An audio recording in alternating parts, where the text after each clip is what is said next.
Okay,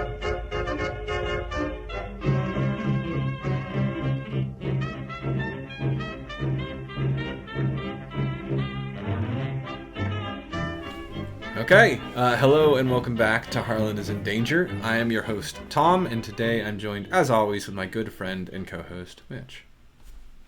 Hello, I am also here, and today we're going to be talking about the Circle Undone Union and Disillusion player cards. That's And I right. think we're just going to jump right into it as I figure out how to wear headphones on Beanie Yeah, that keep fiddling. other people seem to do so well. This is something this is going to be a reoccurring theme throughout the episode. All right, so let's start with the Guardian cards. We have two cards here: the Event Warning Shot and the Event Telescopic Sight. Warning Shot is a 2-cost tactic and trick event that commits for a combat and agility icon, and it has the text as an additional cost to play Warning Shot, spend 1 ammo from a firearm asset you control. Move all non-elite enemies at your location to a connecting location. This action does not provoke attacks of opportunity. The flavor text is "Stay back."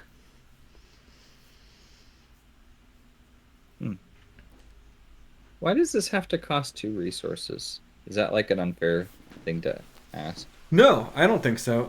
My answer would probably be because it's level 0. Okay. That I think this is actually a pretty powerful effect, especially in the Okay, here's my thing for this card. I didn't think it was great. Then I played a Joe Diamond deck where I was like, I'm gonna play all these like weird firearm tactic trick things, and Warning Shot is really helpful when you need it. It's something that I kind of didn't appreciate until I had it in my hand and like knew that I could mess with it. But sometimes like you'll be like, I have 1 bullet left in my gun, and I had 1 enemy. Then like I missed a shot in my last turn, and now there's still an enemy engaged with me. I just got attacked, and then in Mythos, me and my partner both draw an enemy or something, and suddenly you're like, I have 1 bullet, and there's 3 enemies on the field, and you look at Warning Shot, and you're like, wait, I can just do this. I see. Yeah. And it's like, Yeah, the effect seems cool. yeah, it's something that I feel like it's a very defensive card. And like sometimes because of that, like defensive cards aren't necessarily great, especially in blue. Blue needs offensive cards. It needs cards to kind of like be proactive with its space, but it kind of occupies that same space as something like Cunning Distraction or I guess the new like Light-Footed card. That's the you can evade 2 enemies at once. You don't really need it until you really need it, right? Like that's kind of the space that it occupies. And I think that this is like quietly a really good card if you're playing a firearm deck, because dealing with every enemy at your location for 1 bullet is better than spending all your bullets shooting every enemy at your location. Yeah. Yeah, I see what you mean. I've always wanted to play this card because I do feel like the thematics are cool and that it seems like it would be pretty helpful. I mean, even if it was just, especially in our games, there's a number of instances where you can't get the order to really come down the way that you want. So having an effect that's just get off me so I can deal with you in a different turn under different circumstances makes a lot of sense. That 2 resource cost, though, I do feel like is really, really steep because it prevents me from including it in my deck every time.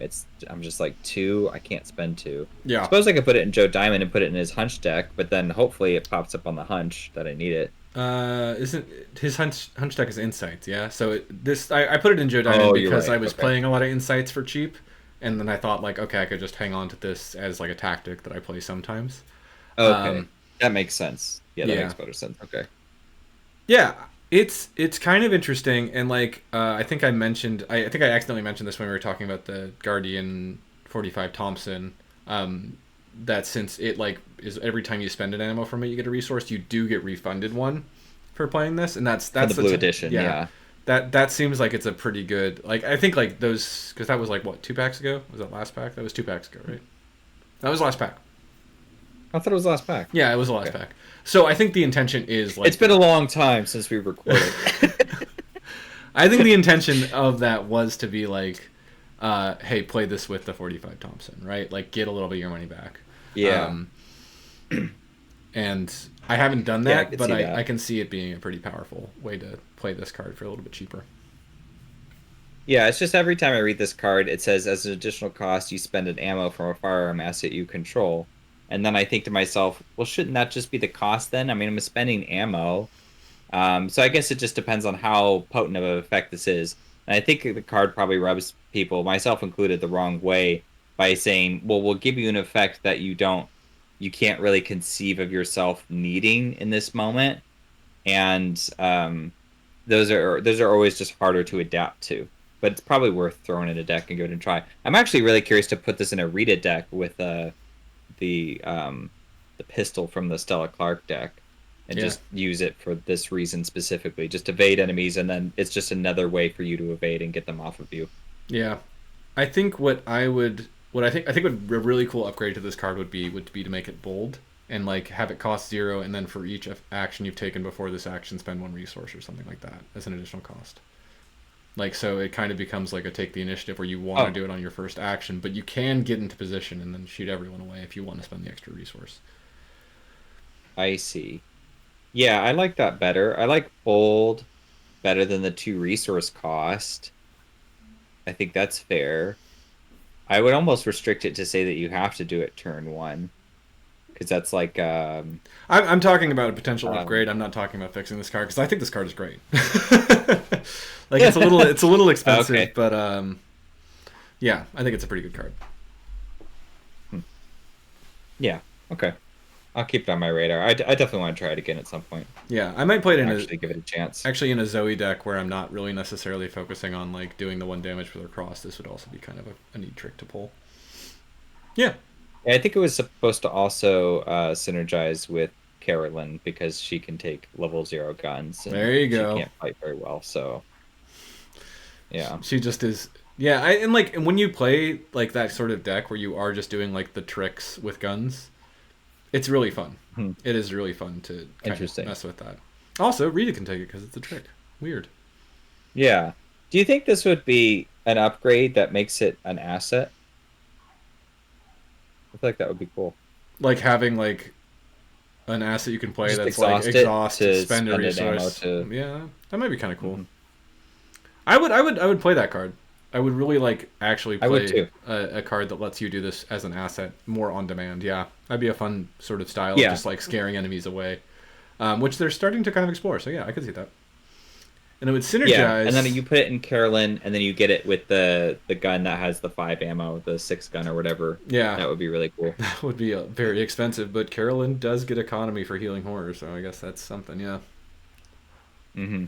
Yeah. Yeah, and it would synergize really well with this next card in this pack, which is Telescopic Sight. This is a 3 cost, 3 experience event that commits for almost a wild, everything but willpower. It has the item and upgrade traits and has the text fast attached to a firearm asset you control that takes up 2 hand slots. Attached asset cannot be used to attack enemies engaged with you.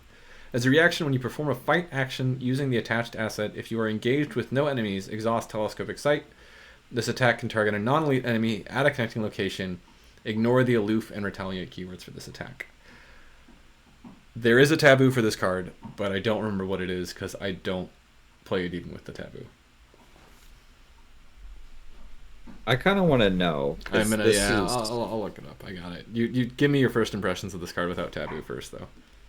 okay. Well, my first impressions is I like that it's fast. The 3 resources and is kind of a lot, but that's fine. It's a little restrictive because you've got to put it on a gun with 2 hands. Mm-hmm. I feel like your mind immediately goes to the Springfield because then it's like you just shoot because you can't shoot somebody engaged with you and you don't want to use this shooting someone engaged with you. It So exhausts, which is extremely bizarre, but other than that, it seems okay. the Or does it taboo, exhaust or no? okay, Yeah. yeah, it does exhaust. To target a non-elite enemy at a connecting location. The taboo takes away attached asset cannot be used to attack enemies engaged with you. So it makes it so that it's more of an optional upgrade that you can use. So if you put this on your 45 Thompson, for example, you still can shoot enemies that are engaged with you. It's just now that you have the option to shoot enemies that are 1 away once a turn. Oh. So it transformed every 2-handed gun into the Springfield. Once a turn. That's why everyone hated this card. Yeah. Um, Yeah, I don't know if it's good So anyways. play it on the Springfield. I well, so the Springfield Tabooed gets to do this sort of already, yeah. Gosh, I don't remember the Springfield taboo thing. Because they did one recently. Yeah. Oh God. Okay. Springfield. Well, All right, what do you think of this card while then? you're While I'm looking that looking up, it up. I don't think it's. I don't think it's really worth the squeeze. It can kind of do some interesting things sometimes. Being able to attack an enemy in an adjacent location, obviously, pretty good.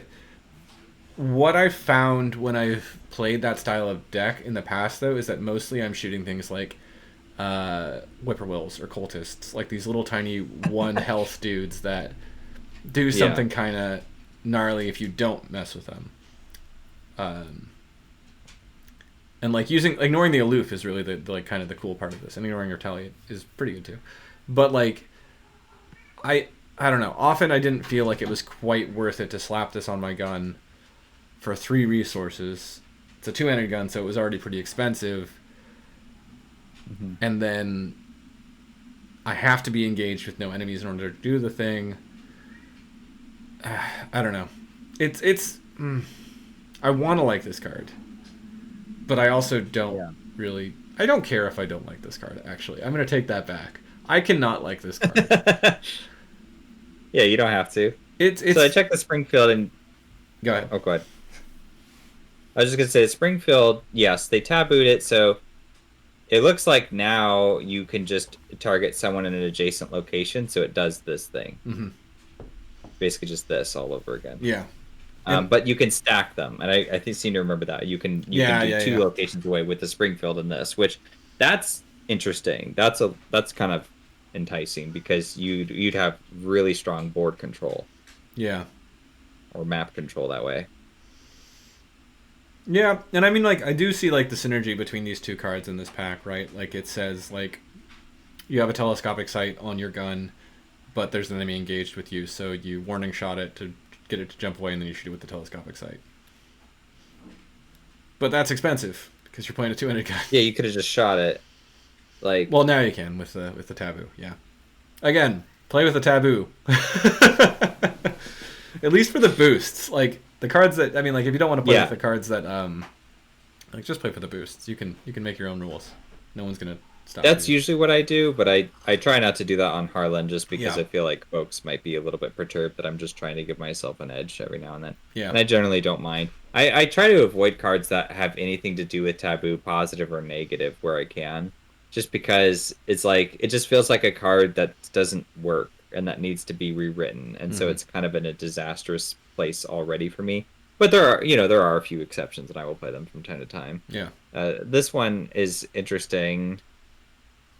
I feel like it's not good if you're just sitting down to play Arkham Horror the card game.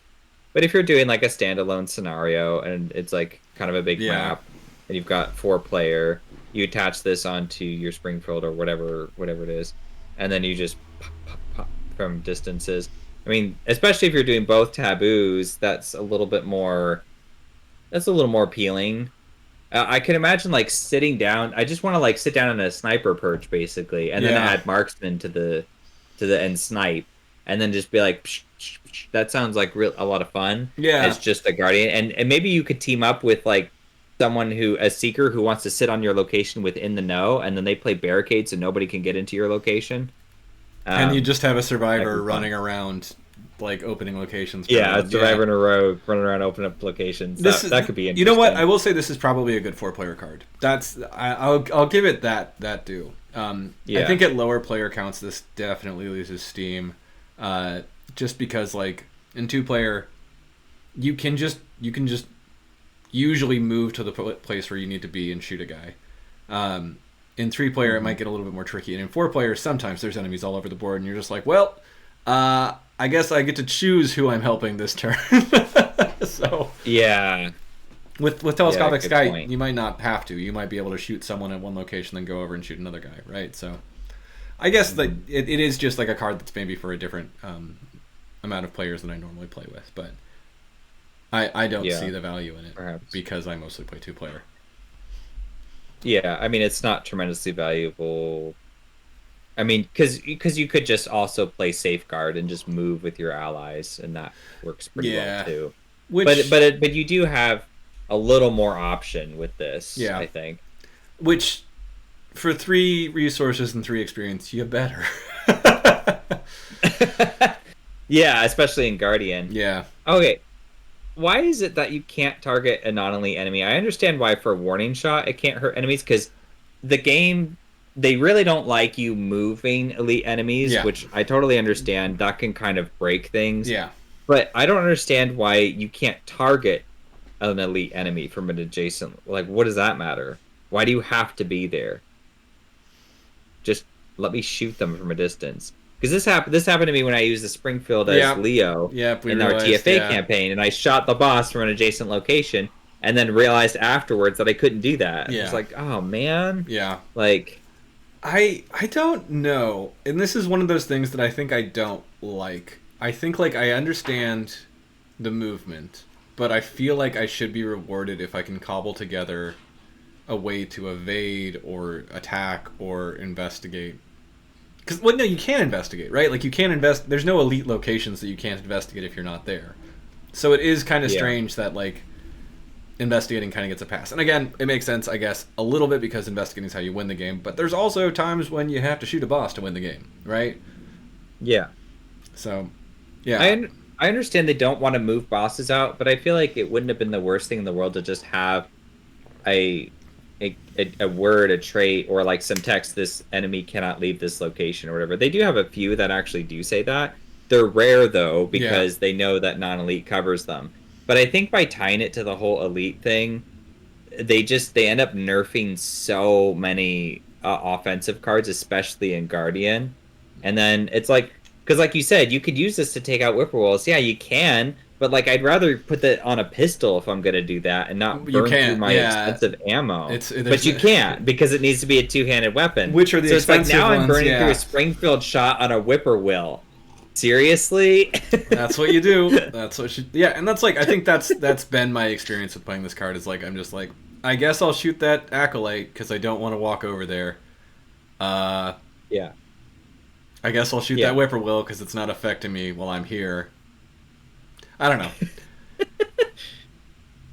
Yeah, Yeah. it's a weird one. It's fine. I think we can move on. I think we've vented our I think so frustrations too. about The this last card. thing I will say about this card though is that if they ever make a campaign, I would encourage the developers if they ever watch this, make a campaign where you have the same kind of like whippoorwills and cultists, these 1 health enemies that are scattered around the board, but give them a crap load of health, and then make them not elites, so that way we can shoot them with guns from afar. Yeah. Because that would be fun. That there's something to And it that. would, I think it would present a fun challenge to Or, other yeah. investigators too. How would they solve that? Yeah, developers or even like custom designers, like that would be an interesting thing to kind of play with if you're making a custom design. What does it look like to have like those acolyte or whippoorwill style effects, but they're massive chunky things, right? Like Yeah.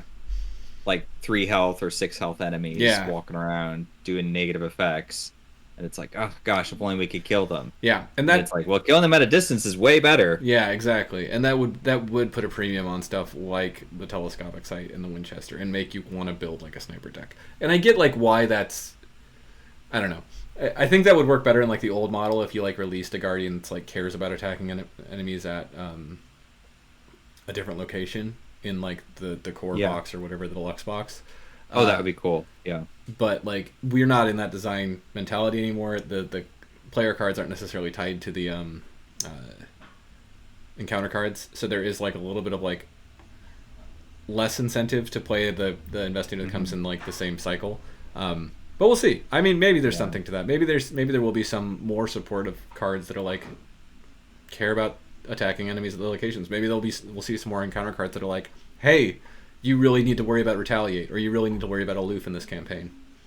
And then like even just that'd be using fun. those existing keywords on non-elite enemies, like that's the big thing, right? Like retaliate's mostly on elite enemies. Yeah. Like it would be cool to just see that kind of come into play, and maybe it'll make me reevaluate telescopic sight. But as it stands, It sucks. Most of the things I want to shoot with this are elite, so. Yeah. All right, moving on to the Seeker cards. I'm gonna let you do these ones. Okay. Yeah, so this is Knowledge is Power and an Esoteric Atlas.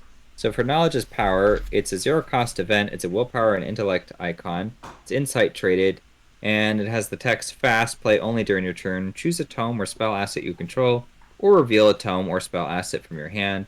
Resolve an action or free trigger ability on that asset, ignoring all cost, including its action cost, if any. Then, if that asset was in your hand, you may discard it to draw a card. And the flavor text, and power corrupts. Knowledge is power and power corrupts. So again, I'm going to be my taboo boy self and say that this has been chained to have two additional XP. This is a really good card. Fair. Yeah, I think it's already a really good card. I honestly do think that that's a reasonable taboo. Like, there's some broken things you can do with this card, but I think like chaining it to 2 XP actually puts enough of a damper on it to make it be like you have to commit to doing broken things and then admit that you're kind of playing a boring deck. Yeah, I agree, the 2 XP, but you could see it's funny because they paired it with Esoteric Atlas, which when we get to is not that great. Yeah. So in their mind, they're like, ooh, you get an Esoteric Atlas ping. It's like, no, man, we're going to play something way better. Yeah. Yeah. The possibilities are endless because it's a tome or spell. Yeah. And it's just all costs. Ignoring all costs is such a lot of costs. Yeah. Like, there's is it in the Harvey Walters deck, the Forbidden Tome, that just is like costs 4 actions to activate but gets -1 action for every 3 cards in your hand. You can use this on that and just immediately solve it for a fast action instead, right? Like, it's just kind of a goofy card. Yeah. And it does, I think I talked about this earlier, kind of like the sort of the style of Seeker that I'm really liking, which is like a lot more methodical and slow. This is kind of the opposite direction, and I don't like it when Seeker veers off in this direction, but I do think like the taboo is fair, and we want Seeker still needs cards to do stuff that is cool and flashy, because that is a part of their color pie, is we do cool flashy things. Yeah. I just don't understand why it's 0 cost and fast. It just seems like, I don't think that's a little too much. Like, why is it fast? Why did they get to do this on the fly? I don't understand. Well, and I kind of do.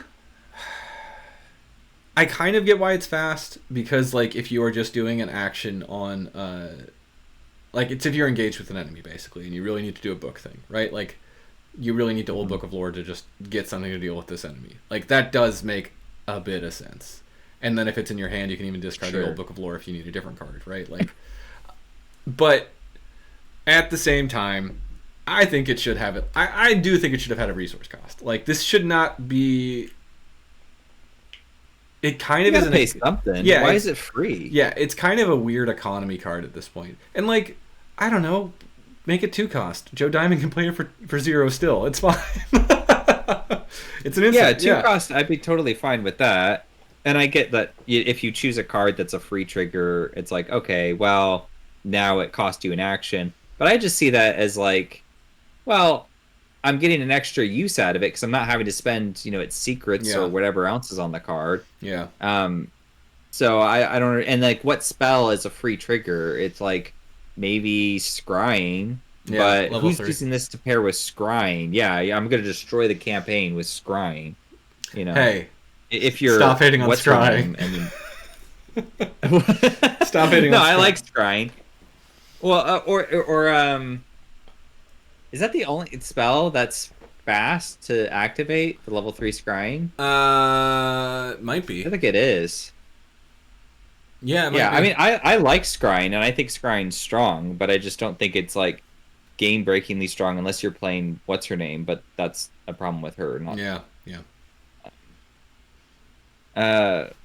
Yeah. So it's fine. I think it's a cool effect. I just don't understand why it's so cheap, just free. It's like, what is this? Yeah, it does have virtually no cost, except now it has a 2 experience cost, which Yeah, and I think like that's a good taboo because it makes it have a cost, right? Like that's what I like about it. Yeah. Is it's like, okay, it does have a cost now, right? You have to actually invest a little Mm-hmm. bit to make your knowledge power. Um, Yeah. and that's a step in the right direction, and I think it honestly kind of solves it. Like I don't think it's a cooperative game. There's a lot to be strong cards, but I just needed this to have a cost, and now it sort of does. Yeah. Mm-hmm. Yeah. Yeah.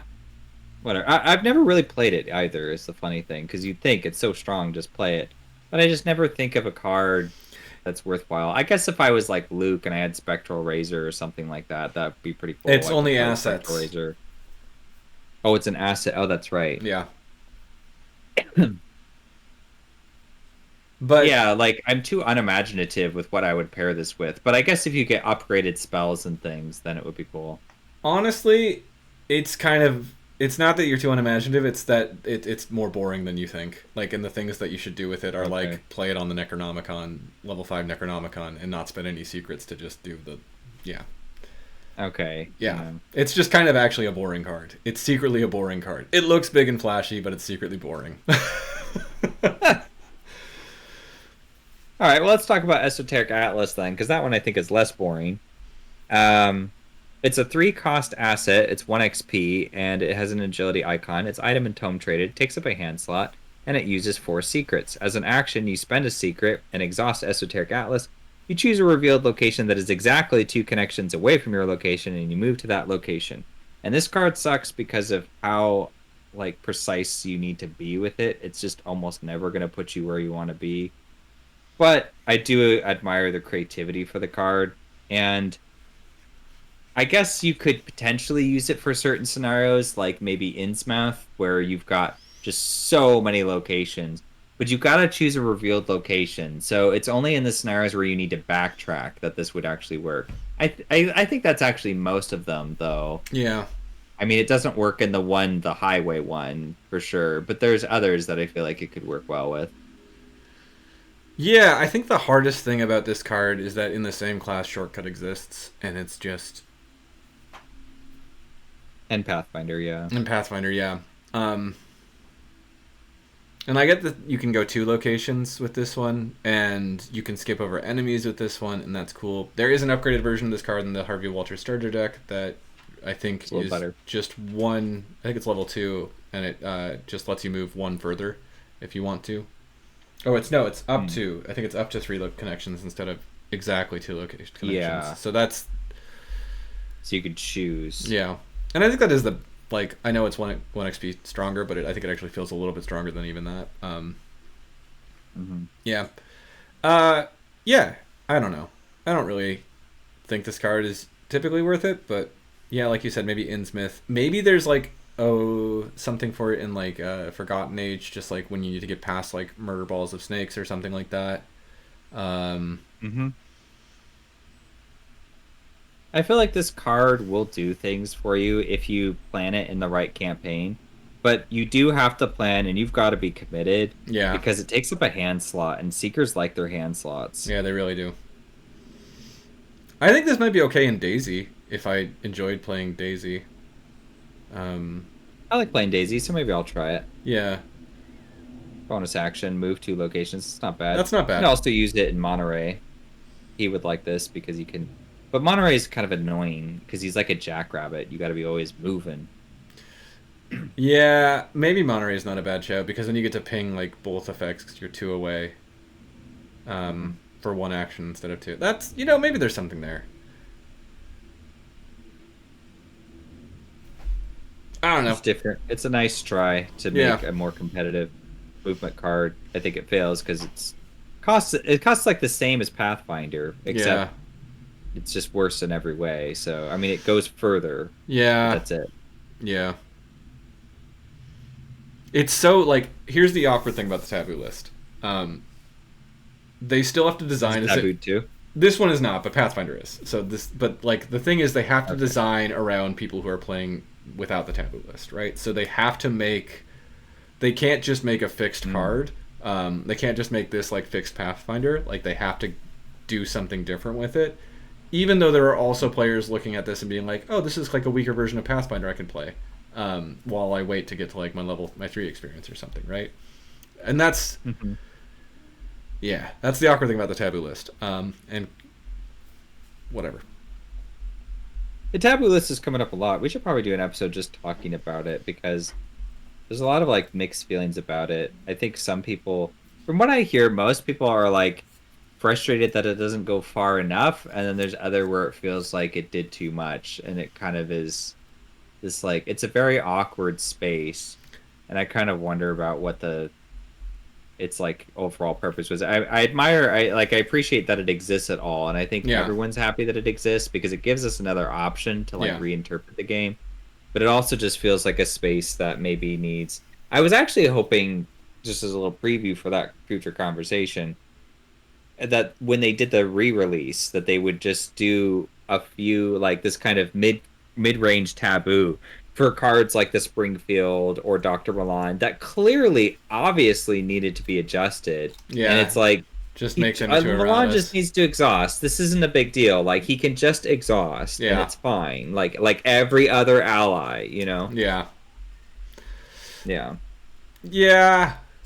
I don't know. I have a lot of. I'm looking forward to this conversation. I have a lot of thoughts on the taboo list as someone who actually plays with it, and honestly, I don't think I'm one of those people that are like they're going too far or they're not going far enough. I think I'm pretty happy with the rate they go, but I still have a lot of thoughts on things that would ultimately be more work for the design team, so they probably won't do, and I'm okay with that. And I think it's up to us as like fans to kind of do this sort of thing, but I do think of like I think there's like good ways to kind of like do something more with the taboo list or more with like modifying the way we play these cards, especially as the card pool keeps getting bigger and bigger, right?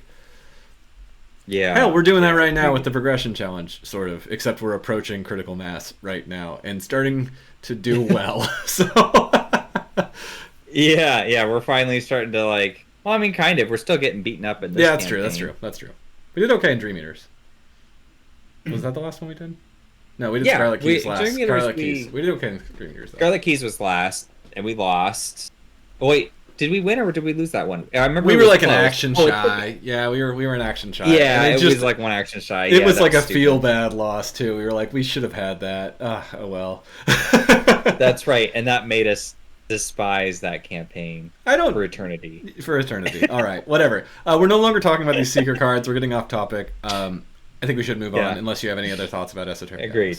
Cards. Okay. No.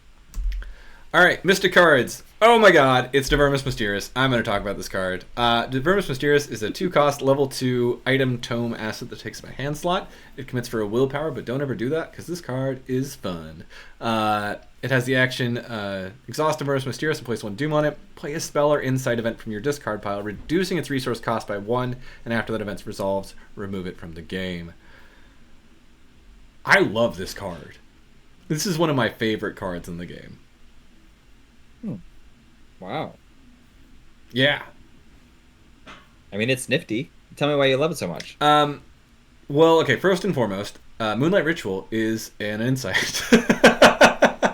Or a spell. So, like, as long as you're packing Moonlight Rituals... Interesting. You can just do this. And that's, like, an easy combo that just removes the Doom from it, right? But the other reasons I really like it is it's like this was I think the first time that we really got to see Mystic Recursion and reducing the cost of cards kind of baked into one card, right? Mm-hmm. And it really works. Like it's once per turn, so there's a little bit of a limiter on it. But it's so potent the things you can do with spell or insight events. Like there's so many. Like even just thinking about like Spectral Razoring with the same card twice for a Doom, right? Like that feels pretty good. Like, and it does provoke attacks of opportunity for fight spells. I'll give you that, but there's ways around that in Mystic that are kind of interesting and fun. Like, I mean, Spectral Razor is actually a prime example right there. You just don't be engaged with the guy at that first time, and then you get to engage it with a Spectral Razor, right? Exactly. Or play some evade spells, evade event spells. Those are the ways you usually... Like, I programmed myself to evade in Mystic was with the evade event spells. So you use those to evade, and then you can use them again later, right? Like it's kind of, I don't know. There's just a lot of really neat Or applications. or you could take Miss Relay and then you just discard events to your discard pile and you can play Yeah, them later. yeah, and that, And then that yeah, that's a really helps you good loop strategy. too, Yeah, yeah. yeah. I don't know. I think this is a really fun card, and I will probably play it as soon as I get the chance to on this channel, just to kind of show you kind of like the goofy things you can do with it. Yeah, I'm kind of interested actually in putting it in a Daisy deck actually because I could do it for quick on the quick, and then I can use it with inside events as well. Yeah, So I could find some potent spells and events to mix with it. This is yeah. like an interesting Daisy deck I'm formulating to just be like, okay, you're using these two cards that you never use, and then go ham. That I might s- be a good challenge actually for future campaigns. Be like, you're using this card, you have to, or these two cards, and you got to figure yeah, out yeah, yeah, yeah. how to put them into the deck or something. That makes sense. Yeah, I like that. That's cool about the combo. I didn't realize that, but that's really awesome. I've always wanted to play this card. I think it's nifty, and I think when a Mystic is using Doom for something, Doom is such a horrible penalty if you don't control it that it really does allow them to do a kind of like it's kind of like sky's the limit because Yeah, you're paying this in Doom. That's a real hefty cost if you're not careful. yeah. Oh, I just realized I'm so excited to play this. I think it's Sin Eater that unexhausts cards after they remove the Doom from it. Right? Is that the card I'm thinking of? Yep. Yeah, Yeah. I'm so excited. Yeah. I haven't played this card since Sin Eater came out, and like that's my reason to play Sin Eater is not not Amina, but Divernus Mysterious, Wow. Or both. or both. I don't know if Amina would be good at running Divernus Mysterious actually. Oh no. She could take spell events just fine. Yeah, but she kind of Um, cares more about running assets or running. Yeah, she wants to run more assets than events. yeah, well, I'm doing like the Magic Hand I guess that's true. deck, I guess that's true. but I don't know that that's every Amina deck. Because I'm not really pleased with her, like the sickles and stuff like that. Just screw that crap. Just get the bow. That's what I say for Amina. Sure, But sure. maybe you could get this and then just run a ton of events. Yeah, I mean I feel maybe. like it could work. I'd be curious. I don't know. Maybe. Yeah, maybe there's something there. Like doing like because I mean like even recurring explosive wards with this would be pretty neat. Oh no, you have to be engaged, right? And it doesn't exhaust it. I would really love to see an upgraded Vermis Mysterious that doesn't provoke attacks of opportunity. That is the one thing I'll definitely say about it. Is like sometimes Yeah, you're in an event where you're like, oh hey, this event doesn't provoke attacks of opportunities, but activating Vermis Mysterious is what does. hmm Yeah. All right, that's all I have to gush about with this card. So let's go ahead and move on to the Survivor cards. Okay. So this is Guiding Spirit and Fortune or Fate. Guiding Spirit is a one-cost asset that costs one experience point. It gives you a willpower icon and its ally and Geist traded. I think this is the only Geist player card that I can think of. I wonder if that shows up elsewhere. I don't know. Hmm. But it takes up an ally slot. It cannot soak any damage, but it can soak 3 horror. And it has the text, you get +1 intellect. Non-direct horror must be assigned to Guiding Spirit before it can be assigned to your Investigator card. Forced after Guiding Spirit is defeated by horror, you exile it. And I really like this ally, and I really want to play it. I keep getting so close to putting it in a deck and just never being able to finally make the cut. But I Yep. feel like it's great. Like you get the intellect boost, so you can get clues. You get a ton of horror soak. Yeah, you might have to exile it because, if you take too much horror, but it's only 1 XP and 1 cost for an ally that gives you a nice little perk. And there are ways, it's just says non-direct horror must be assigned to them before it can be assigned to your investigator card. So if you have, cherished keepsake or something, you could put it there. Or you just have a way to like heal horror. Because I have found scenarios where, like when Wendy, I'm taking lots of horror early on, and then when the Geist comes down, I'm like, thank God this thing can now Yeah. soak some horror for Yeah. me. And I don't really care. And then like the horror is done from the campaign. The encounter deck has run out of ways to ping me with horror damage. Yeah. So yeah. Yeah, no, I think like exactly what you said, but for me, this is a card that I've wanted to play since I saw it, and I think I have played it once now. But it is one of those cards that's just like, this is actually okay. One of the reasons I love that In the Thick of It exists is it gives level 1 cards a chance to shine in starting decks. And I think Guiding Spirit really benefits from that card existing because now you can just take it as your starting ally and like yeah, Yeah. you might have to exile it, but then just hope you got enough to buy Deja Vu and you get it back, right? Um, Well, and that's good synergy too, because you have to take 2 trauma, but just make it mental trauma so yeah, you can have this to replace it. yeah, Horror, yeah. that sanity, yeah. No, and I think like one of the things that I'm excited about is like I love Exile as a I guess a word keyword. Mechanic? It's such Sure, a yeah. fun mechanic. Thank you. Um, Mhm. and I like every time they print a card that has Exile on it. I'm like, yes, more reasons. Even if I don't like the end up Yeah. liking the card as like with something like, oh, what was that Scarlet Keys card we talked about with the Life Preserver throw. Oh, Lifeline? Lifeline, yeah. I don't like that card, but I'm glad it exists because it's Exile. It gives me a reason to play that. Yeah. Yeah. Yeah, I So agree. I love Exile. I think it's interesting. yeah, it really is. And then like again with like Doom cards in Mystics, like being able to be like remove this card from your deck, in like you have to rebuy it. It lets you do more powerful things in the game, and sometimes that's like such a fun lever to play with, right? Like is like Mm.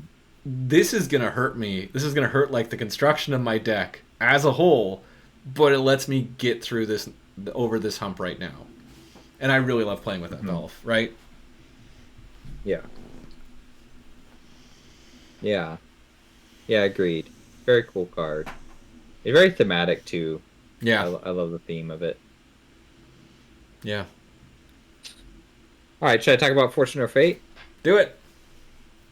Okay, so this is a 2 cost event. It's cost 2 experience points as well. It has a wild icon, and it's Fortune and Bless traded, so Father Mateo can take it. Has the text fast play when Doom would be placed on any scenario card. Max once per game. Cancel one Doom you placed on that card. Or cancel one Doom just placed on that card. Exile Fortune or Fate. Yeah, this is a fun card. Does this card do something it shouldn't, though? That the player shouldn't have access to? Um, I don't know. I don't think so. I think like this is a reasonable thing for players to have access to once per game, which it has printed on there. It had printed on there from the start. They didn't need to add a taboo to it. Um, Eh, yeah. I do like that it exiles as well, so you spend XP to cancel Doom. I think that's a fair trade. yeah, I'll give it that. and it is 2 XP too. So like I don't know. Yeah, Yeah. I think I like this card. I think I'm just excited that this card exists. I don't always play with it, but I don't know. I think I love Decks that need the time. yeah, it's good for decks that need the time. I don't think it's as egregious as some of like the bless cards that do the same thing in Instant Cycle. No, definitely not. So No. I feel like this is a much fairer version. Hmm. Yeah, I just kind of like it. Yeah. If you can somehow run it in Diana, it's a cancel. You can't. There's no way to run it in Diana, but No. teamwork? No, Yeah. fast. Hmm. Can you well it's Fortune and Bless, so never mind. Yeah, I mean the fact that they have once per game really does protect themselves from any kind of shenanigans. Hmm. So I think that's good. It's probably not worth buying 2 copies because of that once per game limit. Unless like you're Yeah, okay with just one wild icon for the second copy in a scenario and you want to make sure you see it just to yeah, buy time. yeah. With Deja Vu, it gets a little strong. I honestly don't think it's. I mean, even with Deja Vu, you're still spending because it only discounts each card by 1 to rebuy it. So you're still spending 1 experience per scenario to remove a Doom. I don't think I think Doom timers can pretty much be beaten if you have a full card pool, pretty consistently. Um, Yeah, they can. so I don't think Well, we had. I don't think this is a problematic But effect. I really don't think this is a problematic effect. I think the game does a lot more to stop you by putting Doom on cards than you will to stop it by taking Doom off of a card. yeah. No, I think I'm going to agree with you on this one. I just raised it as a suggestion because it is an effect I don't want to see very often on player cards, Mm-hmm. but I do feel like this one strikes the right balance and hits the mark. Yeah. And like you said, you could just play fast. Like I wish we had recorded. This is the only campaign we played offline that I wish we had recorded, and it was when you were Calvin Wright and I was um, Agnes Baker, and we were going through the Dunwich campaign because we literally cleared scenarios in like 20 minutes or less, and I'm not even kidding. Yeah. It was fast. We were just like lightning. And I don't know what it was that made us so quick, but a card like this would have been totally pointless in that campaign because we were just plowing through everything. So yeah, if you're speedy, then this is not really going to do anything for you. Yeah. And I think that's like the part that actually strikes, like even with Doom removal cards, some of the more egregious ones that I will talk about once we get to Innsmouth. Doom removal, it sometimes is unnecessary, and like that's kind of, I don't know. That's why in Mystic you can play cards that generate Doom, is because there is some flexibility there, and sometimes you lose a couple turns, but the benefit you get from it is worth it. And scenarios are most of the time designed to be a little bit flexible with that because they have investigators that have weaknesses that add Doom to the agenda or put Doom on the board, and they need to kind of be a little bit aware of like, oh, a Doom can pop up randomly here and there, and you still need to be able to win with that investigator, right?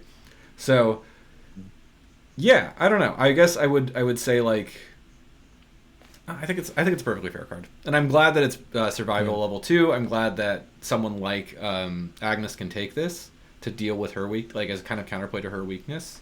Oh yeah. And yeah, I don't know. I think that's from there. Yeah. Yeah, I agree. I think it being tied to exile makes a lot of sense. If it wasn't tied to that, I think I'd be a little more like, I don't know, because even though it is once per game, it should still have a cost that's gonna hurt, and an XP or two is gonna hurt for sure. Exactly, I agree. Yeah, good card. Okay, all right. What's next? Rogue cards. These are some okay rogue cards at best. It's my turn to read. Yeah. Okay, so we have the Decoy event and the investments asset. Starting with Decoy, it's a 2-cost, level 0 event that is favor in service traded and commits for 2 agility symbols. It has the text, Evade. Automatically evade a non-elite enemy at your location. And then 2 reactions. The first one, when you play Decoy, increase its cost by 2, change a non-elite enemy to up to 2 non-elite enemies. And the second, when you play Decoy, increase its cost by 2, change at your location to add a location up to 2 connections away. Yeah, this is okay. It's, yeah, the thing that I like about it is that it has a bold evade. So it is an evade action. It doesn't provoke attacks of opportunity. Yeah. Sometimes you just pay 2 to do an automatic evade. The difference between this one and which honestly isn't bad. Yeah, I think that's the difference between this and the like small favor or whatever the investigative one is called, Intel Report. Intel Report. Yeah. Is that sometimes you just play this one for 2 and it feels pretty good. I will say the additional costs on this one feel a little bit like the curve on this one is like, oh, this is good, and then it kind of like levels out a little bit. Like I think that bottom evading an enemy up to 2 locations away is pretty good, but I think evading 2 non-elite enemies, I don't know if I want to pay 4 for that most of the time. It all depends on how you feel about Cunning Distraction. I feel great about Cunning Distraction, but that doesn't have a cap. And like I don't use Cunning Distraction when there's 2 enemies at my location that I'd evade, right? I That's think I fair. save cunning distraction for when there's like 3 or more. But you're saving that cunning distraction because it's in your hand and you're waiting for your situation to get worse sometimes. That's true. And decoy doesn't have that issue. But all that said, I've never played decoy because I mean I played cunning distraction, but yeah, I mean they're both just expensive evades, and Yeah. those become hard to justify. But I probably should play them more. I should play more evade because I like to evade, Yeah. and I play I think much better when I evade enemies. So I should lean into that more often. Yeah. I think the thing I'll say with this one is like the most important part of it is that first part that you can just evade automatically for 2 cost. Yeah, Because that feels pretty I good when think you you're do right. I it. think it's a valid point. And like it commits for 2 agility symbols if you don't have 2 resources, so you can just try and do the evade on your own. Hmm. Um, Yeah. Hmm. yeah, it's fine. What's not Yeah. fine is investments, which is a level 0 asset that costs 0 XP. Level 0 costs 1, there we go, and has the connection trait. It commits for a book icon, which is what you're probably going to do with it. It has uses 0 Yeah. supplies, limit 10 supplies on investments, and the text, the lightning bolt ability, exhaust investments, place 1 supply on it. The action ability, exhaust and discard investments, move all supplies from it to your resource pool as resources. Why is this so bad? Um, it just it doesn't do enough. Like I know that kind of feels like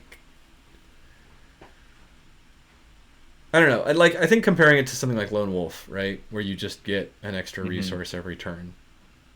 This wants to do the Yeah. same thing, but you can't use those resources. Until very, very, very, very long Yeah, time from now. yeah, and And like it's and you need to get at least like 5 resources out of it before it becomes even remotely worth it. yeah, exactly because it actually if you get 5 resources out of it, you've actually only got 4 resources, right? So you've Yep. spent the turn you played it and 4 additional turns to get 4 resources. Yeah, and it took you 2 actions to do it, to play it and to do the Oh, but exhaustion yeah, five discard. additional turns. Sorry, because you actually have to wait because it doesn't. You can't discard it if it's already exhausted unless you're Ashcan Pete.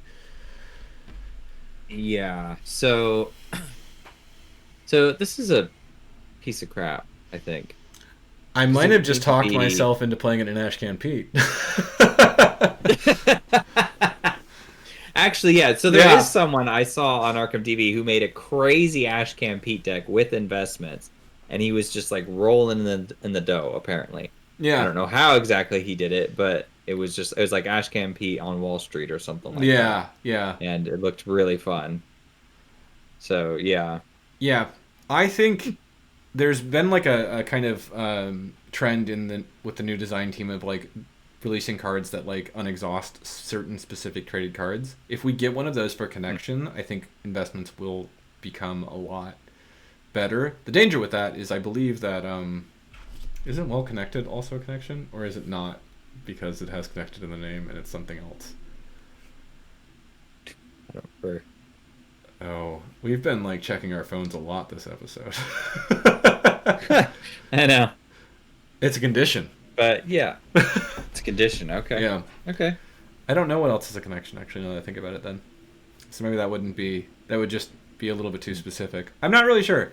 Um, but yeah, if they release something that was like ready a green asset or something like that, What you mean? yeah, that might help make investments a little bit more playable. It Yeah, I just am not like unless you can double the output you get from it, it's just not good enough for me. Like I would yeah. much rather have the drip economy from Lone Wolf than I would Oh yeah. have a burst of 10 resources in 11 turns. I mean, even emergency cash, like it's just 1 action and then you get 3. Yeah. Okay? Like this took me 2 actions and a resource, and then I had to wait like 3 or 4 turns to get like the same equivalent. It's like, Realistically, yeah, 4 or 5 turns. Unless you can yeah, unexhaust it somehow. Yeah. right. Yeah, I actually feel like with this card, I wish I had a cost of X. And when you played it, you could put your resources into it to get the supply up. So if you put 0 down, then you're gonna have to wait forever. But if you put, 5 in or 2 in, then you start with that much supply on it. And the Yeah. reason I would do it that way is the whole idea of this card is that it's supposed to put you in a position where you're like, okay, do I cash in my resources now because I could really use that big chunk, or do I stall for a round or two? And that just isn't going to happen if you draw this too late. Yeah. And it's definitely not going to happen when you're not enticed to play it. But if you could commit resources to it, especially in what's his name, Preston, that'd be awesome because you just use your family inheritance. You dump 4 on it to begin with, and then now it's got a good starting position, and you can reap the benefit from that later. Yeah. The other place I've seen this kind of see play is in Dark Horse decks, which are like, I'm going to input 1 resource down and then go into Dark Horse. Okay. And then later when I need resources, I'll just be passively collecting resources, and when I need them, I'll get this back and I'll use those resources, right? I think the issue... That's smart. Yeah, I can see that. Yeah. Even with that deck, though, there is still the issue of it takes an action to exhaust and discard it. I hate that. Yeah. I hate the action to discard. Like, just give me it now. Yeah. Like, I want to do a cool, powerful turn, and you got to suck up a third of my turn to do it. Yeah. What if I'm engaged with an enemy and I need to play a gun? Now I got to take an attack of opportunity just Twice. to get my money to play my gun? Well, because you also got to play the gun, so twice. 2 attacks of opportunity. Yeah, yeah. So I got to play it twice. Like, that's just brutal. Yeah. Like, just give me a British Bulldog and be done with it. Yeah. That doesn't make any sense. Yeah. Yeah. Yeah, it's a weird card. But I don't know. I think I said this the last episode. I appreciate that there's bad cards in the game, so that we can be like, here's our floor. Here's kind of, Yeah. we can say like, this is a good card only because it's a good card in comparison to like some of the lower bad cards, right?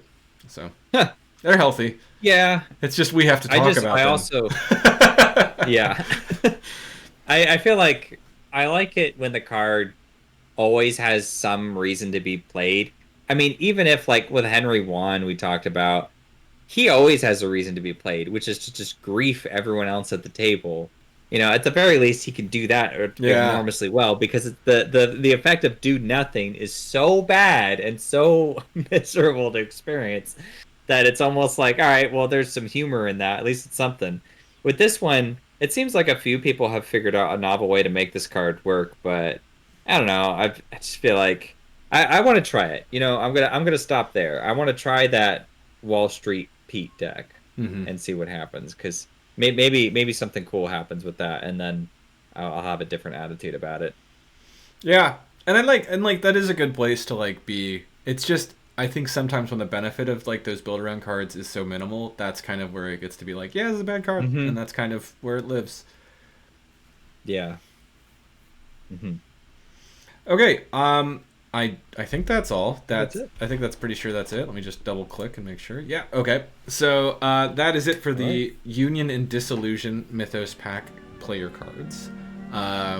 We'll be back next week for In the Clutches of Chaos. In the Clutches of Chaos. Wow, I'm really bad at circle and done scenario names. I was so good, like in every other video. When we'll be talking about those cards next week. But until then, stay out of danger.